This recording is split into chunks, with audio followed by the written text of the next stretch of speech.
Welcome back to another episode of Morning Coffee. I'm your host, Rick Alexander. You guys can interact with me or follow me at @RickAlexander_ or at the Morning Coffee Podcast on Instagram.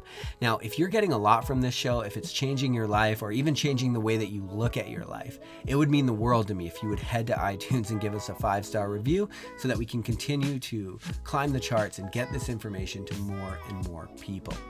Over the last year and a half, I've focused my work on the story that we tell ourselves about our lives. Your entire life is a bit of a story that you're telling yourself. And if you could tell yourself a different story, you could probably change your life quite a bit. And so I did that work for the release of my newest book, which is coming out in early 2020. But getting excited for that release, I actually wanted to go through a lot of the information that I had learned, a lot of my notes, and synthesize it into maxims, which is what we're getting into today. I've got 21 maxims to maximize your life, and what these are is just things that seem to be true about the human experience. And if you could understand how they are true, you could understand how they could change your life. And so if you go to rickalexander.com, what you're going to find is if you click on articles, the maxim of the day is going to be posted, whatever the last maxim was, and it's also going to have journal entries and thought experiments in there so that you can figure out how to apply these things to your own lives. And so a bit of an interactive experience. So throughout the next year, through my speaking, through my book release, and through these maxims, I'm excited to see how this information can really change the world and change your world if you give it an opportunity to.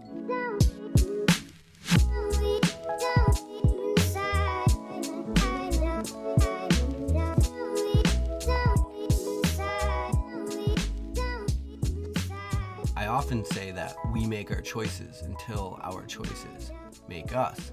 And so what you realize is that your life is just the culmination of all of the choices that you've made. And so if you don't like your life, if you don't like where it is right now, then you realize, well, then what you actually need is to make new choices. And in the 21st century, your ability to make choices is not getting any easier, right? It's actually, there's far more options presented for everything, because as we get more freedom, as entrepreneurialism and capitalism continue to grow, we're only going to be offered more and more options for everything that we want. And so then what the quality of our lives is subjected to is our ability to dance between all of the different decisions that we're going to have to make, and to keep making them in a way that allows us to keep going forward. You think about every decision as a pivot point, and you want to make sure that you're pivoting toward your North Star, whatever success looks like for you. And so you have to figure out how to make all of these decisions, one, using as little time as possible, because when you get stuck in indecision, it can be a really terrible, debilitating thing. And then also you want to learn how to make all of these decisions without it requiring everything of you every single time you have to make a decision, right? Because that's the real problem, is we are constantly facing all of these other choices. And if we lose the ability to make choices rather quickly, then we just feel like we're stuck and we're not moving toward whatever it is, again, our North Star, whatever our success is in this life, whatever that means for you. And so making the right choices as a human being and keeping them and keeping yourself going in the direction that you want to go is actually far more of an art. There's subtleties to it because it's a combination of subjective and objective experience, and I want to talk about that. So first of all, there's some things that I say quite a bit on here that you, again, are presuppositions for this show, and so you can't really take them for granted. And so some of them are values are the one thing that we can scientifically say gives us a sense of meaning in our lives, right? And so when we say meaning, what meaning is subjective psychological experience. And so something that means something to you might not mean anything to anyone else, which is why your values have to be intrinsic and they can't be like other people's values. Again, I know I go over this stuff, but it's important that you understand it for the context of this show. Because when it comes to making difficult decisions, you want to have a familiarity with your values so that you can recognize how they're going to be lived out in the different decisions you make. Because if you want to ensure that you're making the right decision, then what you actually need to do is pivot toward your own value set. Right? And so thus what you actually want to do is objectify, i.e. take out emotion out of the equation when it comes to giving yourself what you want. So your values are what you want, but often we have a narrative in our head about something that doesn't allow us to actually live it out. Maybe we value agency over our lives, the ability to kind of take control over our own lives or ownership in some way.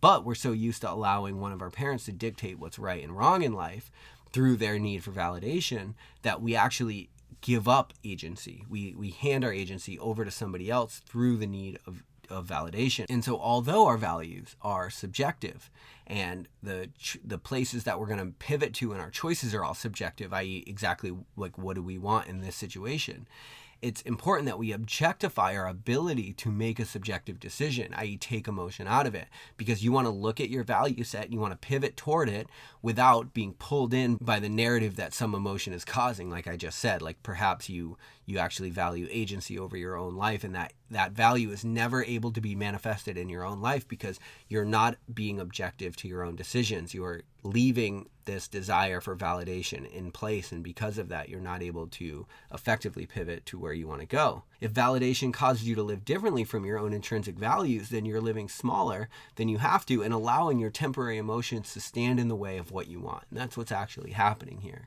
And so making the right choices is about objectifying this subjective world that's going on in your head. And so if you consider decisions that you need to make, perhaps the path to the highest good or the path to the most authenticity for you is at odds with some sort of emotional narrative that you've been telling yourself. Understand that this will never change if you don't. In many cases, it's a matter of pulling ourselves out of the roles that we're currently in or have known.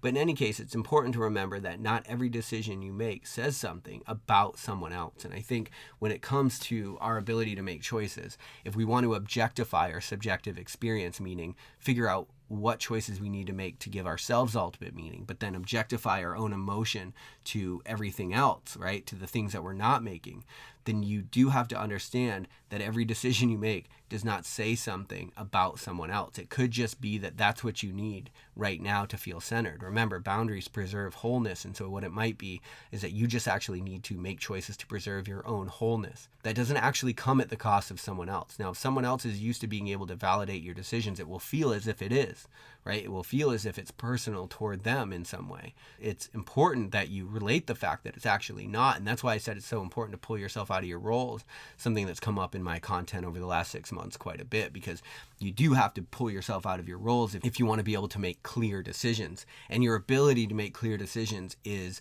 directly related to your quality of life, right? To whether or not you actually get to where you're going, because every day, in every moment, you're just confronted with decision, and you'll get decision fatigue after a while, and you'll just make bullshit decisions if you don't have some way of objectifying this subjective experience. If everything you do says something about you and someone else, it becomes this emotional entanglement that's really hard to move through in your lives. It's like, fuck, damned if I do, damned if I don't. So it can't be that way. That's clearly not a recipe for success.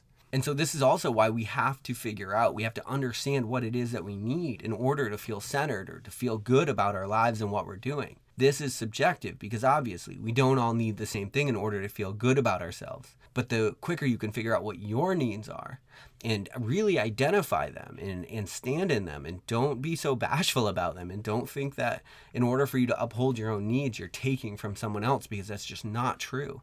Remember, you're responsible for you. You're responsible for giving yourself exactly what you need, no more and no less. And the quicker you can learn how to use your voice and stand up for all of these different needs, the quicker you're able to make good, effective decision making. And I would say if there's one skill that you want to improve in your life to help you get where you want, it's to learn how to make good, effective decisions. Because a lot of times we'll make decisions, but they're not effective. And the reason they're not effective is we haven't fully committed to the path we're going down. And so because we haven't fully committed, part of us are still back at the fork in the road. And then you get back to this question, which is how good your life could be. How good could your life be if you were good, right? If you were better, if you reclaimed that part of yourself and you weren't dealing with this decision. Make your decisions, but then allow that directness to be the thing that architects your life. Allow the decisions you make to be the decisions you make. Not everything can be in question, and if it is, it'll be really hard to move forward in your life. It'll be really hard to create some modicum of success, because you'll always be dealing with what you could have done differently or what you could have done better. There comes a point where that will always be true. There'll always be things you could do differently or better, but at some point you just got to learn to make decisions, learn from your mistakes if you made any, and then just continue on. Often when we say yes or no to people, we have a hard time standing on that decision or even using our voice to vocalize it. The truth is that sometimes we have to say no in order to protect our bandwidth, not because we don't want to hang out with someone, but just because that's what our life is calling for at the moment. And so then the question to ask yourself is, where could you rescue more of your bandwidth back by making different decisions, right? And then if you can turn those decisions, if you can make a different decision, you can turn that into a boundary, if you can turn that into a standard for your life, then it's not a decision you have to wrestle with anymore. And that's where you can really make your money, because that's what's going to free you up to focus on what you actually want to be focused on. You know, we have all of these things we want to do in the world, and a lot of times we don't get them because we're stuck at the crossroads of indecision for far too long, and we're not able to step forward into reality with some assuredness or some confidence. And so learn how to objectify all this little subjectivity in your life. Take choices you're always making and create boundaries out of them. Free yourself up so that you can actually focus on what you want to focus on in this life, and you're not constantly at the behest of other people's emergency or what other people need from you, or you're not constantly worried about letting people down based on the decisions that you're making. If you can do that, it will free up tons of bandwidth and tons of moments in your own life to step forward. So anyway, I love you guys. Hope you have an amazing day. We'll talk tomorrow on Morning Coffee.